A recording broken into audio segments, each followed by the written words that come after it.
नमस्कार, आपण पाहताय कोकणचा नंबर 1 महा चॅनल कोकण 7 लाईव्ह. बातमीपत्रात आपलं स्वागत. सुरुवात करूया हेडलाईन्सनं. कोकणातून कुंभमेळ्याला गेलेल्या भाविकांच्या गाडीला अपघात, तिघांचा मृत्यू. धनंजय देशमुख भगवानगडावर, आरोपींच्या गुन्ह्यांचा पाडाच वाचला. आणि प्रवीण मांजरेकरांच्या शोकसभेत पत्रकार गहिवरले. आता पाहूया सविस्तर बातम्या. बावबागवाडी रेल्वे ब्रिज खाली मासेमारीसाठी गेलेल्या बाव येथील 35 वर्षीय राजाराम अशोक परब यांचा पाय घसरून नदीत बुडून मृत्यू झाल्याची घटना घडली.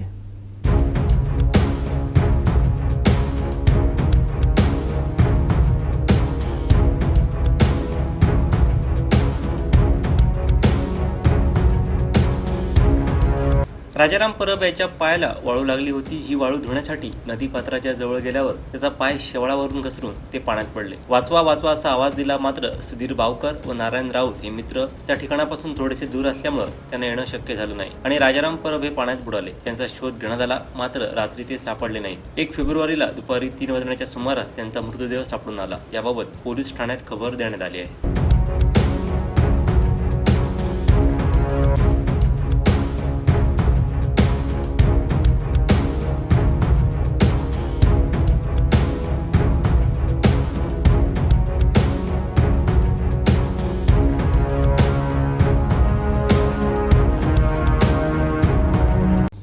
रत्नागिरीतून कुंभमेळ्याला गेलेल्या भाविकांच्या गाडीला शनिवारी पहाटे भीषण अपघात झाला. या अपघातात 3 जणांचा मृत्यू झाला. या अपघातात आणखी 3 जण जखमी झाले असून निवृत्त प्राध्यापक प्रताप सावंत देसाई, वाहनचालक भगवान झगडे व अक्षय निकम यांचा मृत्यू झाला आहे. हा अपघात नाशिक जिल्ह्यातील सिन्नरजवळ शनिवारी पहाटे 4 वाजण्याच्या सुमारास झाला.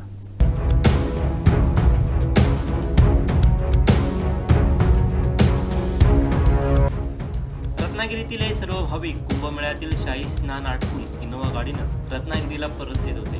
यावेळी समोरून येणाऱ्या डंपरनं गाडीला जोरात धडक दिली, त्यामुळे गाडीचा पुढील भाग पूर्णतः उद्ध्वस्त झाला. हा अपघात इतका भयावह होता की दोघांचा जागीच मृत्यू झाला.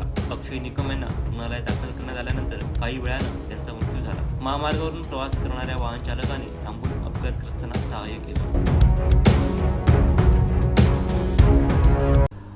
प्रवीण मांजरेकर आपणास सोडून गेले हे सहन न होणार आहे. एक हाडाचा पत्रकार, उत्कृष्ट नाट्यकर्मी यांसह ते एक उत्तम माणूस होते. त्यांच्या निधनानं समाजाशी नाळ जोडलेलं पत्रकारितेतील एक अष्टपैलू व्यक्तिमत्व हरपलं. त्यामुळे निर्माण झालेली पोकळी कधीही न भरून निघणारी आहे, अशी भावना दिवंगत प्रवीण मांजरेकर यांच्या शोकसभेत उपस्थितांनी व्यक्त केल्या. श्रीराम वाचन मंदिर येथील तालुका पत्रकार संघ आयोजित शोकसभेत दिवंगत प्रवीण मांजरेकर यांना श्रद्धांजली अर्पण करण्यात आली. सुरुवातीला प्रतिमेस पुष्पहार अर्पण करून पुष्पांजली अर्पण केली. तसंच स्तब्ध राहून त्यांच्या आत्म्यास चिरशांती लाभो यासाठी प्रार्थना करण्यात आली. यावेळी ज्येष्ठ पत्रकार अण्णा केसरकर, ज्येष्ठ संपादक गजानन नाईक, माजी शिक्षण व आरोग्य सभापती मंगेश तळवणेकर, सामाजिक कार्यकर्ते ॲडव्होकेट नकुल पारसेकर, माजी नगरसेवक राजू मसूरकर, प्राध्यापक सुभाष गोवेकर, सामाजिक कार्यकर्ते दिलीप भालेकर, सार्वजनिक बांधकामचे विजय चव्हाण, तालुका पत्रकार संघाचे अध्यक्ष हरिश्चंद्र पवार, ज्येष्ठ पत्रकार अभिमन्यू लोंढे, उत्तम वाडकर, राजू तावडे, नंदू मोरजकर, सीताराम गावडे, भाग्यविधाता वारंग, राजेश मोहनकर, सामाजिक कार्यकर्ते रवी जाधव, मंगल कामत, दिव्या वांगणकर, मेघना साळगावकर, प्रकाश तेंडोलकर, रमाकांत गावडे, सचिन रेडकर, ॲडव्होकेट संतोष सावंत, अमोल टेमकर, मयूर चराडकर, दीपक गावकर, उमेश सावंत, अनिल भिसे, प्रसाद माधव, नरेंद्र देशपांडे, शैलेश मयेकर, विनायक गावस, प्रवीण साठे, अजित दळवी, रामदास जाधव, संतोष परब, भुवन नाईक, साहिल दैबावकर आदी उपस्थित होते. या सगळ्यामध्ये प्रवीणच्या बायको एवढा प्रवीणचा एक फार मोठे कष्ट आहे. तो सारख्या तालीम बिलीम घेत बसायचा आणि कुटुंब वत्सल होता, चांगला मुलगा होता, चांगला पती होता, चांगला मित्र होता आणि तो खूप चांगला माणूस होता. आज माणूस भेटणं दुर्मिळ होत चाललेलं आहे आणि माझ्या या सगळ्या 25 वर्षाचा 20 वर्षाच्या प्रवासामध्ये माझी एक जीवनरेषा आहे. आपण प्रत्येकाची जीवनरेषा आहे आणि ही जीवनरेषा ही अनेक बिंदूपासून बनलेली आहे. तर त्या जीवनरेषेमधला प्रवीण माझ्यासाठी बिंदू होता. तो बिंदू माझ्या जीवनरेषेपासून खूप लांब गेला. त्याचं बरंच दुःख आहे. आणि हे प्रवीणचं काम जे आहे हे आपण सगळ्यांनी मिळून करायचं आहे. प्रवीण उत्कृष्ट बोलण्यामध्ये सुद्धा त्याचं वक्तव्य होतं. आम्ही क्रिकेटमध्ये तर होता, गेल्या वर्षी दिवसभर आम्ही ह्या ग्राउंडवर होतो आणि आज ज्या मॅचेस होत्या त्याच्याबरोबर होता. त्याला एक जिद्द, हौस, आपण जिंकावं ठरलेलं असतं. शेवटी नियतीमध्ये काय असेल तसं होतं. आपण सगळ्यांच्या नशिबामध्ये हा क्षण येणार, पण प्रवीणला गेला असं अजूनही वाटत नाही आहे. तो प्रवीण आपल्यामध्ये आहे. असे दोन आपले 2-3 मित्र होते. सीतारामला वर्गाची जास्त आवड होती, मुकुंद बरोबर होता ग्रामसेवक, त्याला आणि प्रवीणला नाटकाची भरपूर आवड. ते दोघे पारंपरिक नाटकाचे बरेच गोष्टी करायचे आणि बरोबर ते स्पर्धात बऱ्याच गरीब परिस्थितीतून तो पुढे आला आणि आज घर बांधलं, सेटल झाला होता. आज त्याचं चांगले दिवस आले होते. आज माझ्या पत्रकारांना विचार की टेन्शन घेऊ नका, टेन्शन फ्री जगा, कर्म करत राहा. कर्मने मालिका असते महाफलेची पदार्थ. तुम्ही दुसऱ्यांना मदत करा, उपयोगी पडा, त्यात तुमचं आयुष्य आणि 2 वर्ष वाढण्याशिवाय राहिलं नाही. माझी स्वतःची भावना आहे. आपण कधी ठेस लागली तर आई का म्हणतो आणि मोठा प्रसंग ओढवला तर बाप म्हणतो. ते बाप हा प्रत्येक मोठ्या प्रसंगाला सामोरा जाणार असतो आणि तो आज मुलांचा बाप केला. त्यांनी क्षणोक्षणी पावलं पावली त्यांना ती भूमी जाणवली आणि आम्हालाही करायचं. तर आमचा एक जवळचा मित्र, कधी काही असतं, कुठे काही चुकलं तर हक्काने सांगणारा, सीताराम आपल्याला असं करायला पाहिजे, चुकीचं करता येईल, असं व्हायला नाही पाहिजे असं हक्काने सांगणारा. आणि अलीकडे म्हणाले त्याप्रमाणे मुलींसाठी धडपडणारा प्रवीण असो, त्यांचं कौतुक करण्यात पुढाकार घेणारा प्रवीण असो, संपादक म्हणून काम करताना आमच्या बातमीला समृद्ध करणारा प्रवीण असो, नाटकाच्या भूमिकेतून वेगवेगळ्या भूमिका मांडणारा प्रवीण असो, थोडक्यात काय, ह्या प्रवीणचा गुणधर्म पहिलं पाऊल टाकणारा होता आणि या समाजात कमी आहे.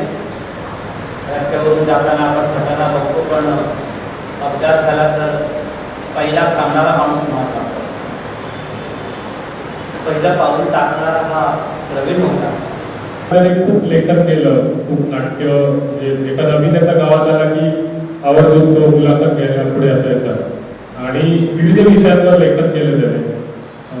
जवळपास 20 वर्ष एडिटिंग असो किंवा बाकीचे जबाबदारी असो, पूर्ण क्षमतेने करायचा. की मी खांद्यावर घेतलो, एखादी जबाबदारी घेतली की ती पूर्ण करायची जबाबदारी त्याची होती. अगदी रत्नागिरीपासून राज्य नाट्य स्पर्धा लागली. रत्नागिरी आता अलीकडे वेंगुर्ल्याला त्याने नाटक सादर केलं, मिशन 59. आणि ती टीम सगळी गोळा करण्याचं कौशल्य त्याच्यात होतं. अगदी ऑफिसचे काम आटपून 6.5-7 तासाचं जे काम असायचं ते आटपून तो त्यातून रजा घेऊन थोडंसं वेळ काढून या सगळ्या मैत्रिणीत जायचा. आज प्रवीण गेल्याने आपला धक्का बसलाय. प्रवीण साधारणपणे सामाजिक कार्यामध्ये, आरोग्य क्षेत्रामध्ये काम करतो. सर्व जे पत्रकार आहे किंवा सर्व समाजातील व्यक्ती आहे त्यांनी साधारणपणे 35 वर्षानंतर साधारणपणे आपलं इक्विटी पुरस्कार हे चेक करायला पाहिजे. ते आपण करत नाही, दुर्लक्ष करतो. पत्रकार संघाच्या माध्यमातून आम्ही सुद्धा सर्वजण विचार केला की असेच प्रवीण वाटेकर भविष्यात तयार होणे, याच्यासाठी कार्य करण्याचं माणूस पत्रकार संघाचा आहे. त्याच्यातील सगळे पत्रकार असतील, सगळ्या समाजातील लोक असतील, कारण समाजासाठी काम करणारा हा एक माणूस होता आणि तो आज आपल्या नाही आहे. त्यामुळे दुःख करण्यापलीकडे अजून काही आहे. प्रवीण आपल्याला बघतात आपल्याला कळत नव्हतं प्रवीणचं महत्त्व काय आहे. मला सुद्धा रंगसंग्रहाची भूमिका प्रवीणची पाहिल्यानंतर असं जाणवलं की हा इथला भूमिका नाही, खरं म्हणजे हा मोठ्या राष्ट्रीय लेवलचा दर्जेदार नट होता, अभिनेता होता. पण मगाशी म्हणून नट, पत्रकार, अष्टपैलूवरती ते सगळं सोडून द्या, पण तो एक माणूस म्हणून खूप चांगला होता आणि समाज त्याची बांधिलकी, सामाजिक बांधिलकी होती दिसून येत होती. आई त्याकडे कोण होता आणि अतिशय चांगला व्यक्ती होता. अनेक त्याची आता लोकांनी बोलली जवळची एक स्वप्न होती. तर हा प्रसंग अनेकांवरही येऊ शकतो, कोणावर येऊ नये असं माझं म्हणणं आहे. पण मग तू सांगितलं, उत्तमने सांगितलं किंवा व्यक्तींना नाही बोलले, त्याप्रमाणे काहीतरी मित्र म्हणून फक्त असे नसते, मित्र म्हणून काहीतरी असं एखादं हे करणं सर्वांनी त्याची आता गरज आहे. आणि म्हणून तर सारखे वगैरे त्यांनी त्याचा आता पुढाकार घ्यावा असं मला वाटतं. प्रयत्न केले त्याबाबत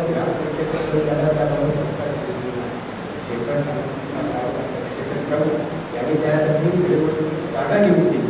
त्याला पण पुढे काय ते पुढं आलं त्यासाठी ठरवले गडबड केली.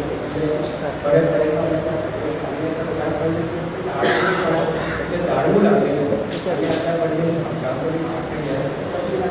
संतोष गाव आणि एक जीवाभावाचा माणूस गेल्यासारखं संतोष गाव आता रडत आहे किंवा एका भावनाविष होत आहे. त्यांचे सरपंच असतील, सगळी मंडळी असेल, सगळ्या क्षेत्रात मदत करणार आहे. परंतु कुठलीही घटना घडू दे, दुःखी घटना घडू दे, सुखाची घटना घडू दे, गावाशी तो इतका जोडला गेला होता, त्याची नाळ इतकी जवळ होती की गावाचा एक प्रत्येक घराचा एक कुटुंबाचा एक सदस्य तो होता असं मला वाटतं. त्याच्या साहित्य आर्थिक स्पर्धेमध्ये सुद्धा त्याला परिचय मी लागायचो. पण त्याचं एक वाक्य असायचं, तो असं एक निर्धास्तपणा असतो. कारण भांडणाऱ्यांची परफेक्ट उत्तर त्याला मिळतात. माझ्या डोक्यात टेन्शन नाही. प्रवीणचं हे असं वेगळं जाणं, वेगळं असणं, खूप वेगळं होतं. नाटक त्याला आवडतं. त्याचं माझं फक्त एक मी करू शकतो त्या प्रवीणचं, त्याच्या नाटकाला उपस्थित राहू शकतो. त्याचं नटसम्राट बघायची इच्छा होतो, येऊन बघ, मला सांग, आपल्याला बोलायचं काय असं होतं. माझ्याबद्दल ली, पण ते मला करता आलं नाही. काय वाटतं असं ते त्या गावावर प्रवीण मांजरेकर सारख्या घरुंदारी पत्रकाराची विकेट जाणे हे खरोखर शोकांतिका तर आहे, परंतु मनातून तो विषय केव्हाही जाणार नाही. ज्यावेळी आम्ही क्रिकेटच्या ग्राउंडवर जाणार त्यावेळी प्रवीण मांजरेकरची आठवण येतच राहणार की बाबा रे तो एक सहकारी आज आपण खूप लोकांनी काय काय त्याच्याविषयी बोलतो. पण मला वाटतं प्रवीण मांजरेकरच्या नावाने पत्रकार संघाने एक काहीतरी वेगळा उपक्रम राबवावा अशी माझी इच्छा आहे. त्याची फार मोठी, त्या मुलीला तो पुढे मोटिवेशन करायला तो वेगवेगळ्या स्पर्धांना घेऊन जायचा गरज होती. आपण पत्रकार समजू किंवा पत्रकार पूर्वपूर्ण करू, पण त्याच्या कुटुंबाला आधार द्यावा लागला. कधी कधी अडचण आली तर आम्ही त्या मदतीला धावूया अशी मी सगळ्यांना विनंती करेन. प्रवीणच्या चिरशांती लाभो म्हणून मी माझ्या कुटुंब आणि माझ्यातर्फे भावपूर्ण श्रद्धांजली वाहतो. सगळ्या क्षेत्रामध्ये प्रवीण होता आणि पुढेही राहिला पाहिजे आणि राहणं पाहिजे. त्याच्यामध्ये असणारे चांगले गुण जे होते ते तुम्ही सगळ्या पत्रकारांनी स्वीकारले पाहिजे, अंगीकारले पाहिजे आणि प्रवीण घडण्याचा प्रयत्न आपण केला पाहिजे. तो प्रयत्न प्रत्येक पत्रकाराने करावा. समाजामध्ये आपले नाव योग्य कसं राहील तशा पद्धतीने प्रयत्न करावा. ही राजकारणाचे जेव्हा म्हणतो आपण हे समाजामध्ये चढ उतारी घडत राहणार, पण त्या चढ उतारावरती आपला वैयक्तिक असणारा झेंडा आणि तत्वाचा असणारा झेंडा तो एका विशिष्ट तत्वाला बांधलेला होता हे लक्षात ठेवा.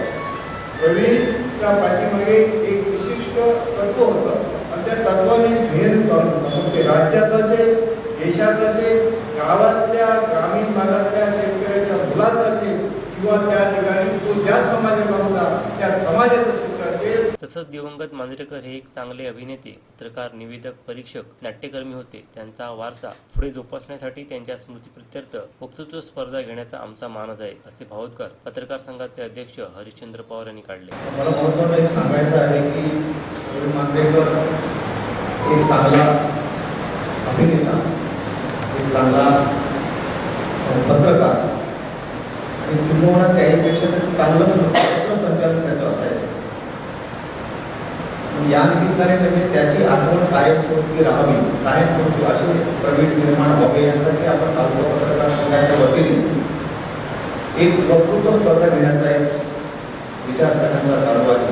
तेव्हा आम्ही येणाऱ्या परिस्थितीमध्ये करू आणि त्या वक्तृत्व स्पर्धेमधून म्हणजे चांगला वक्ता जर असू शकेल तर तो चांगला अभिनय करू शकतो. अभिनय हा नंतर चांगला होतो, अभिनय करू शकतो. तर त्या वक्तृत्व स्पर्धेतून नवीन नवीन गोष्टी तयार होतील, सूत्रसंचालक तयार होतील, अभिनेते तयार होतील. तर असा एक उपक्रम आम्ही सुरू करण्याचा आमची योजना आहे. महत्त्वाची गोष्ट म्हणजे प्रवीण मांजरेकर जाण्यापूर्वी 1-2 दिवस अगोदर आम्ही जेव्हा बैठक झाली त्यावेळेला मराठी भाषा दिन 27 तारखेला विवा शिरवाडकर यांचा जन्मदिवस मराठी दिन म्हणून साजरा करतो. त्या दिवशी त्यांना नाटक करायचं होतं. ते सुद्धा विवा शिरवाडकर यांचं नाटक या नाटकासाठी स्वतः त्यांनी भूमिका करून आपण डायरेक्टर नाटकामध्ये करावं असा त्यांनी मानस व्यक्त केला होता.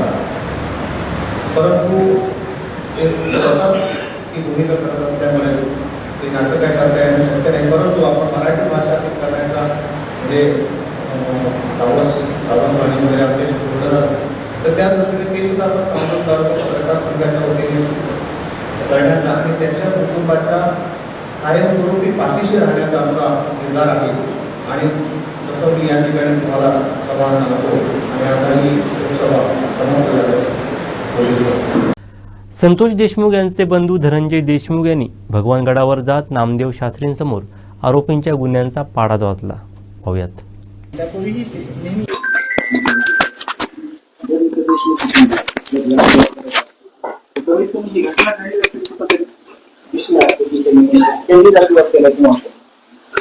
जास्त होतो कशाचा एखाद्या पांडवाला वाचवायला गेलेला त्यांनी तिथे जात नाही.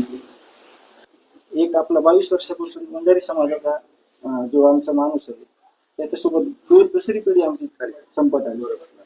एक माझ्या मामाची पिढी होती ते वारले बटेदार मागच्या जुलै महिन्यामध्ये दादा मनोहर दादा. म्हणजे इतकं करत असताना खरी मानसिकता ह्यांची तपासायची आपल्याला गरज होती.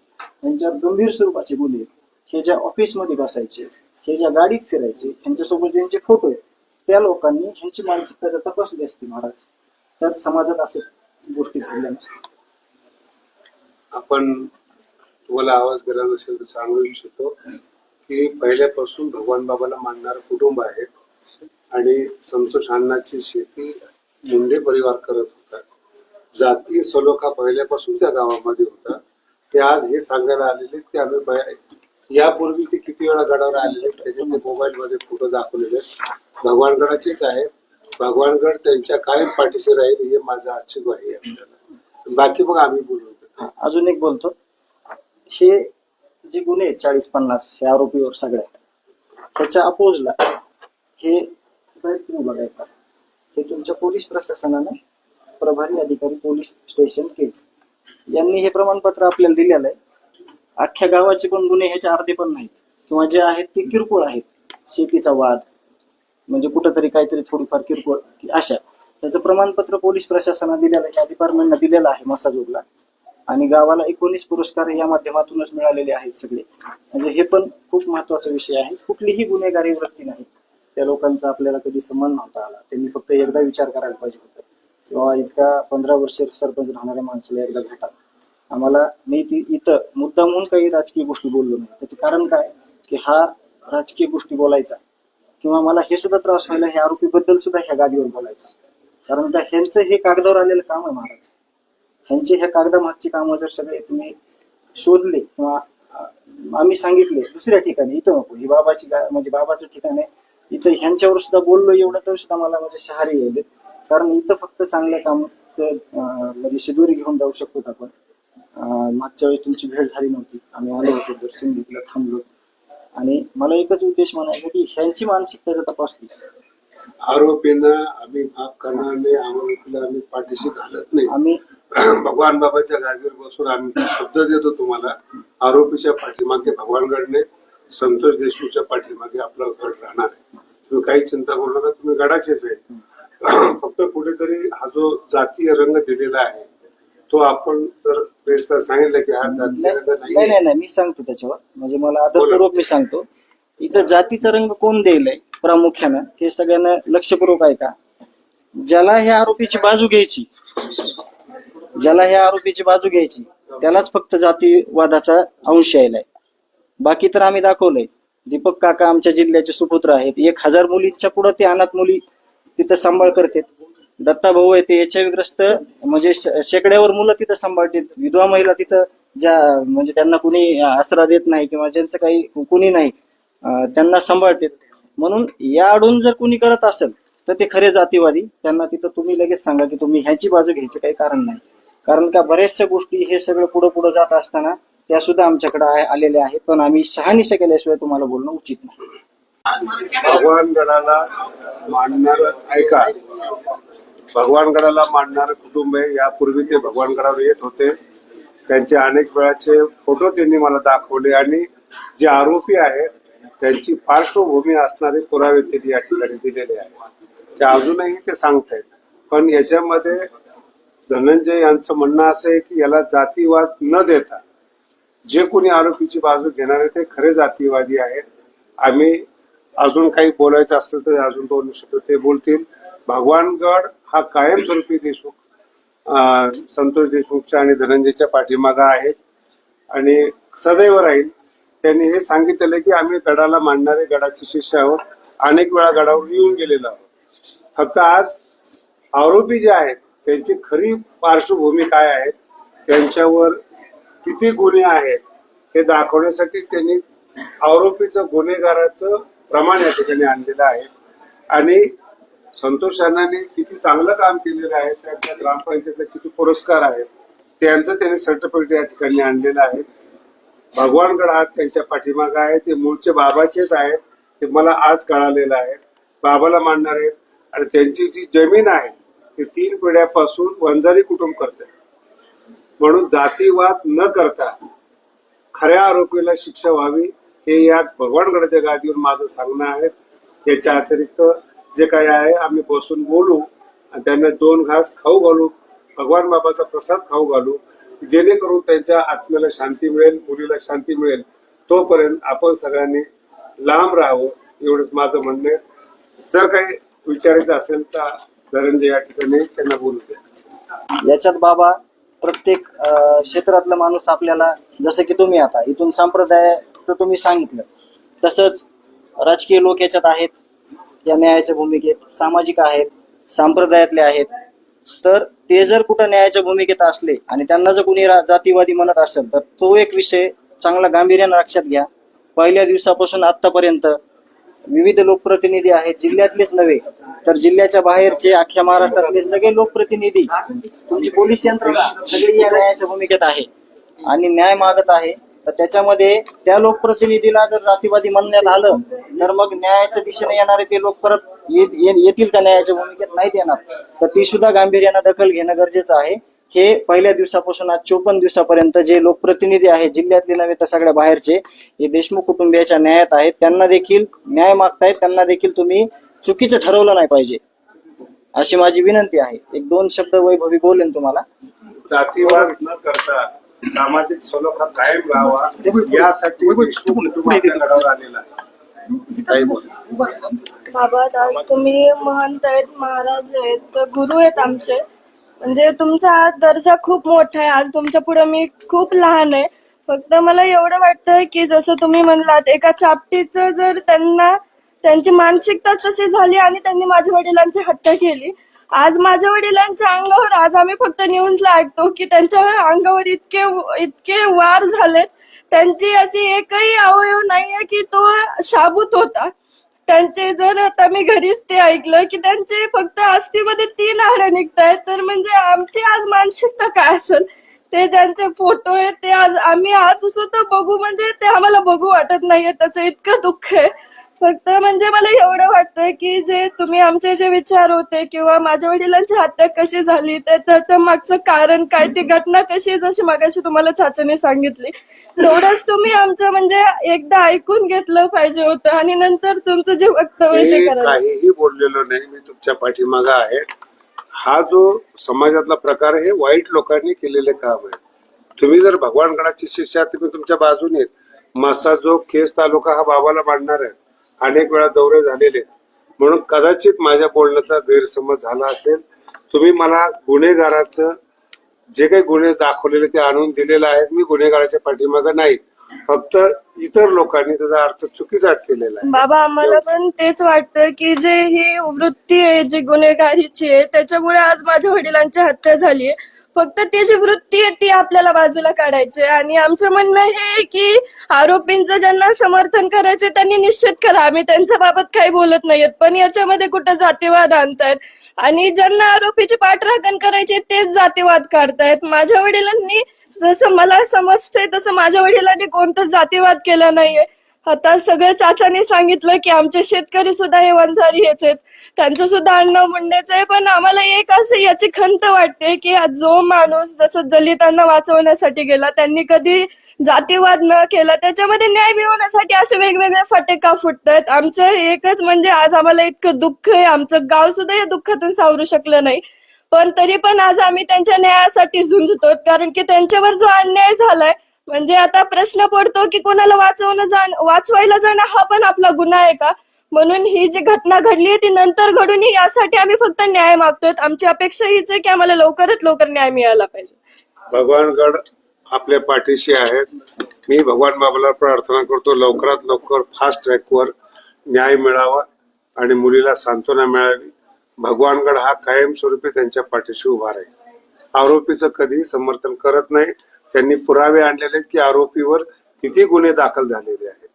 कदाचित माझ्या बोलण्याचा चुकीचा अर्थ झाला असेल तर ते आरोपी हे आरोपीच आहेत, गुन्हेगार आहेत हे सांगण्याकरता या ठिकाणी कुटुंब आलेलं आहे. गडाचंच कुटुंब आहेत. म्हणून पुन्हा एकदा महाराष्ट्राला विनंती आहे, त्याला जातीय कलर न देता न्याय मिळावा यासाठी आपण सगळेजण प्रार्थना करू. भगवान बाबा शास्त्रीजी या ठिकाणी आले होते भेटायला. एक मिनिट बस झाला. त्यांना जेवू द्या, जेवून घालू द्या महाराजांना.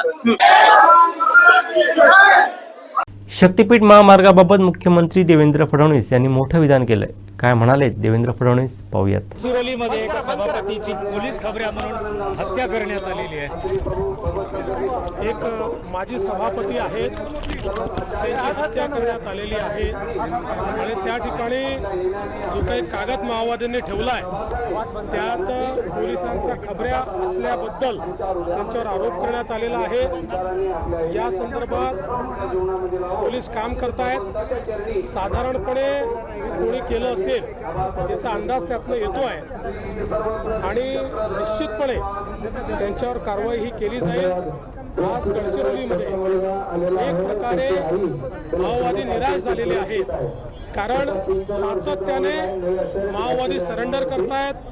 जे सरेंडर करत नाहीत ते न्यूट्रलाइज होत आहेत. एक प्रकारे शेवटच्या घटका हा माओवाद मोजतोय. त्या निराशेतनं, त्या फ्रस्ट्रेशनमधनं केलेली हत्या दिसते. पण ही हत्या करणाऱ्यांना महिन्याभरामध्ये या ठिकाणी जाब विचारायचा किंवा त्यांच्यावर कारवाई करायची अशा प्रकारे पोलिसांनी देखील निर्णय केलेला आहे. ही कारवाई होईल.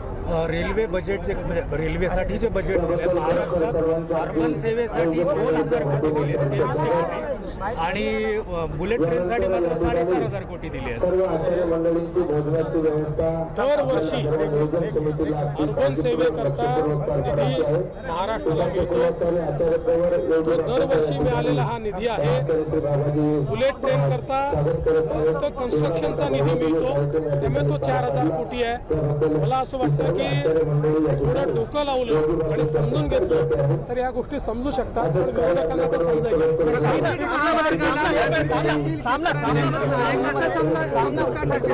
आता मी सगळ्या आमदारांची चर्चा केली. आमदारांनी स्पष्टपणे सांगितलं की विरोध बिलकुल नाही. काही मुलभर लोक विरोध करतायत, बाकीच्यांचा विरोध नाही. सगळ्या आमदारांनी मिळून मला सांगितलेलं आहे. एवढंच नाही तर त्या कृती समितीला घेऊन आमच्याकडे येणार आहेत. कृती समिती देखील सांगणार आहे की आम्हाला हा महामार्ग पाहिजे. बॅरिस्टर नाथपै सेवांगण मालवण इथं गांधी जागर 2025चं आयोजन करण्यात आलंय. 1 फेब्रुवारीला या 2 दिवसीय कार्यक्रमाचा विविध क्षेत्रातील मान्यवरांच्या उपस्थितीत उद्घाटन सोहळा पार पडला. पाहूयात. एकची धर्म जगाला प्रेम हर पावे.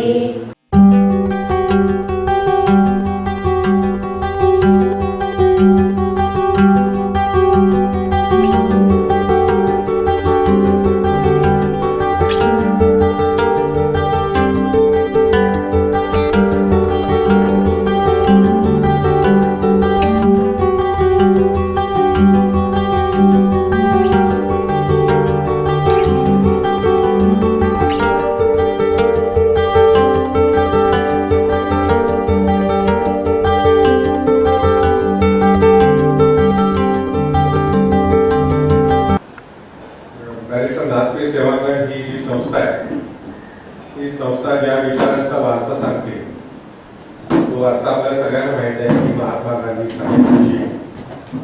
त्यानंतर बॅरिस्टर नाथपै, प्राध्यापक मधु जंगवते या सगळ्यांच्या विचारातून वर्षापासून ही संस्था काम करते आणि त्यामुळे गांधी विचाराशी आम्ही अशी जोडलेली आहोतच.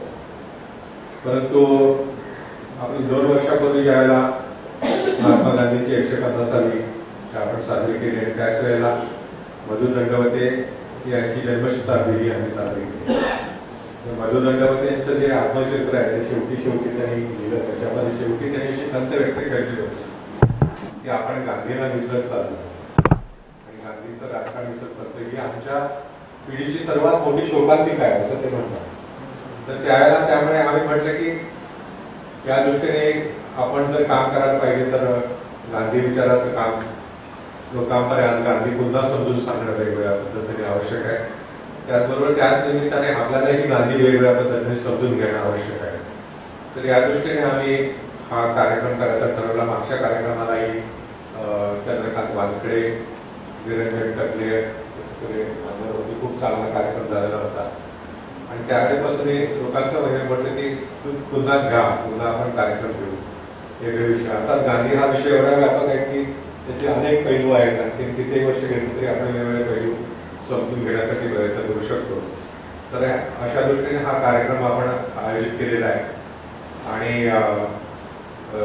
खूप चांगले आपल्याला ऐकायला मिळेल. फक्त कार्यक्रमामध्ये 2 जे बदल झाले ते तुम्हाला सांगणं मला आवश्यक वाटतं की प्रसाद कुलकर्णी हे तिथल्या ग्रंथोत्सवाच्या कार्यक्रमाच्या तारखा बदलण्यामुळे त्यामुळे ते येऊ शकलेले नाही आणि डॉक्टर करंदीकर यांची तब्येत बिघडल्यामुळे ते येऊ शकलेले नाही. परंतु त्यांनी आपला निबंध पाठवलेला आहे तो मी व्हॉट्सअपमध्ये तुम्हाला सगळ्यांना शेअर करतो कारण त्याच्यामध्ये वेळ वाचण्यामध्ये घालण्यात काय अर्थ नाही. आपण व्हॉट्सअपवरती तो वाचावा. आणखीन त्याचं रेकॉर्डिंगही होत आहे म्हणजे आपण प्रत्येक व्याख्यानानंतर एक अर्धा तास चर्चा करणार आहोत आणि जास्त वेळ मात्र जास्तही चर्चा करू. रात्रीही वेळ असेल तेव्हा चर्चा करू शकतो. परंतु त्यानंतरही ह्याचं रेकॉर्डिंग जे सगळं आहे ते आपण युट्यूबवरती अपलोड करतो. तर आपण नंतर आपण ठरवलं तर एखादं व्याख्यान ठरवून त्याच्यावरती सुद्धा चर्चा जर करायची असेल तर आपण युट्यूबच्या त्या माध्यमातून त्याची चर्चा पुढे चालू ठेवू शकतो. आणि अशा पद्धतीने आपण करणार आहोत. आजचा नियोजन असं आहे की लगेचच संकेत मोनोत यांची मांडणी होईल. ते गांधीचा प्रभाव आणि गांधीवरचे जे आक्षेप आहेत त्यांची उत्तर अशा दृष्टीने ते त्यांची मांडणी होईल. त्यानंतर हिंदुताईंचं मांडणी होईल.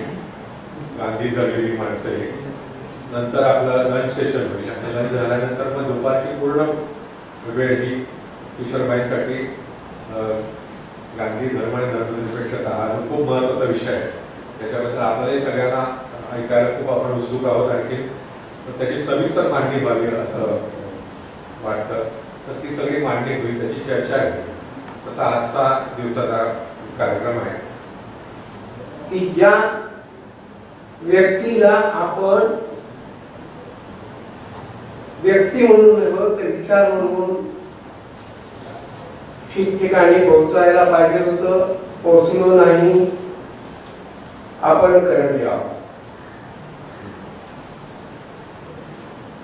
नुकताच मी 3 देशाचा दौरा केला. मी ते दौरे पण गांधी विचाराच्या अंगाने कोणत्या देशात काय चाललं आहे हे समजून घेण्यासाठी केले. आता कर्मवीर भाऊराव पाटलांच्या चित्रपटाच्या निमित्ताने मॉरिशस मध्ये एक चर्चासत्र होतं.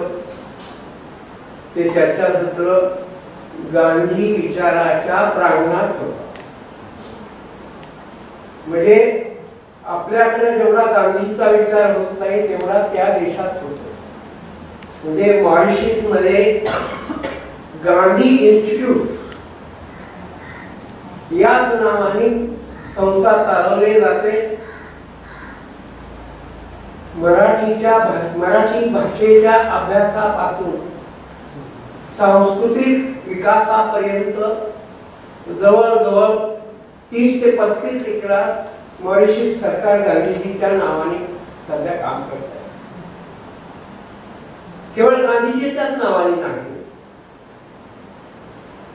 तर त्यांच्या विचाराच्या अंगाने जे जे करता येईल ते करण्याचा त्यांचा प्रयत्न पाहिल्यानंतर खरंच मला माझी मान आपोआप खाली जाते. साधारण 1,25,000 मराठी भाषिक आहेत. ते गांधी विचाराला जगतात. गांधीजी बरोबरच शेजारी शिवाजी महाराजांचा पण अश्वारूढ पुतळा आहे. तो बसवताना वेगळा विचार होता म्हणाले, पण ज्यांच्या हस्ते उद्घाटन झालं त्याने वेगळाच विचार तिथं पेरला आणि मग त्याच्यात पुन्हा विभागणी झाली. होईना का? त्याच्यानंतर व्हिएतनाम मध्ये गेलो. व्हिएतनाम मध्ये गांधीजीच्या देशातून आम्ही आलो असं म्हटल्यानंतर त्या टॅक्सी वाल्यानं दिवसभर जे प्रेम आम्हाला दिलं ते गांधीजीमुळे आम्हाला मिळालं चांगलं वाटतं.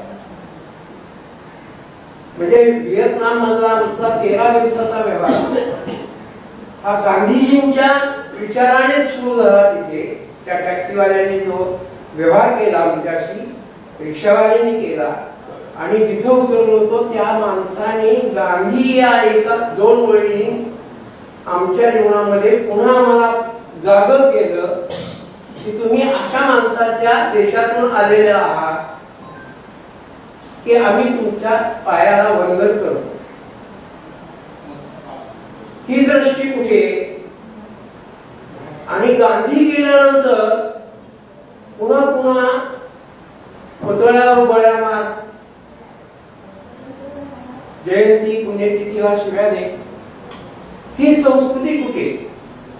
आणि या 2 संस्कृतीचा फरक जाणून घेण्यासाठी आज आपण बॅरिस्टर नागपै प्रांगणामध्ये जमलेलो आहोत. नागपैंचा विचार वयाच्या 16व्या वर्षी मनात आल्यानंतर जे संस्कार मनावर करून घेतले ते आज तागायत आम्ही जगतोय. पहिला विचार होता लग्नाच्या संदर्भात. 50 रुपयात लग्न केलं.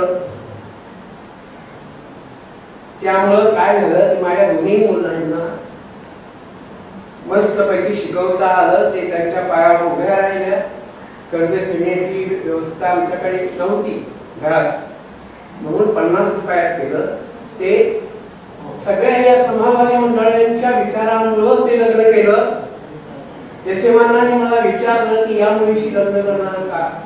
तर मी यशमानांना सांगितलं तुम्ही म्हणा त्या मुलीशी मी लग्न करतो, तुमच्या शब्दाच्या बाहेर नाही.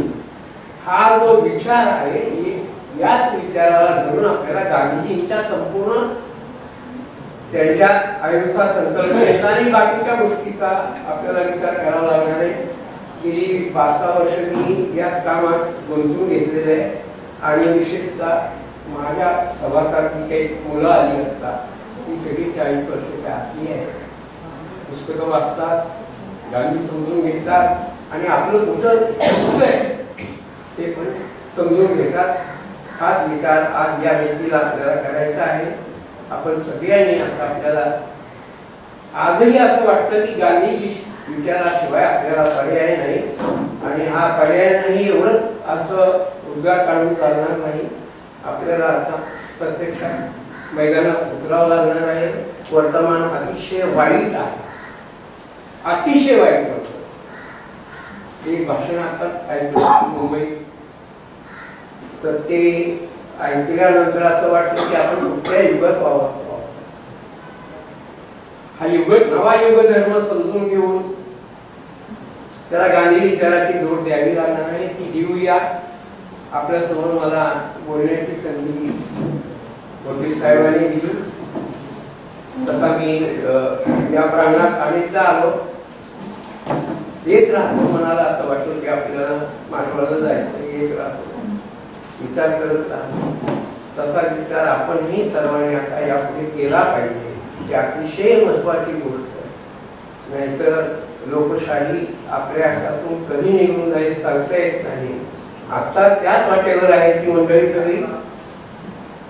धन्यवाद.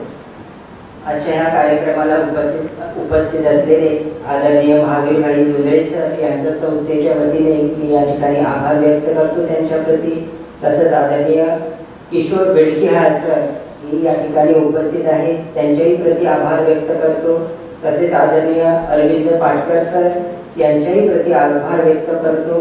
तसेच आदरणीय इंदुताई झुंजळे मॅडम, आदरणीय संकेत मुनोज सर, आदरणीय प्रवीण बांदेकर सर हे सर्वजण या ठिकाणी उपस्थित आहेत. या मंचावरील मान्यवरांचं स्वागत आज त्याचबरोबर आभार या ठिकाणी व्यक्त करतोय.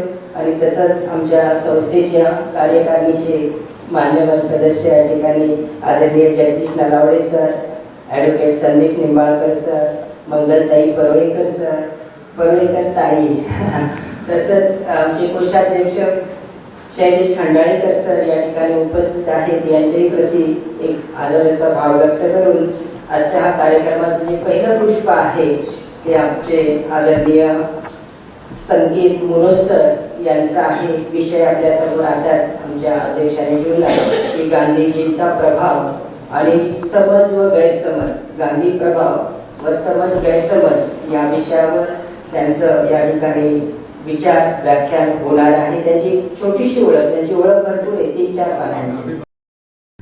दीक्षित फाउंडेशनच्या वतीनं आयोजित तालुकास्तरीय रंगभरण स्पर्धेत 9,000 विद्यार्थ्यांनी भाग घेतला होता.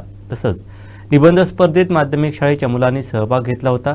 याचा बक्षीस वितरण समारंभ दीक्षित फाउंडेशनचे संस्थापक अध्यक्ष निरंजन दीक्षित यांच्या प्रमुख उपस्थितीत हा कार्यक्रम संपन्न झाला.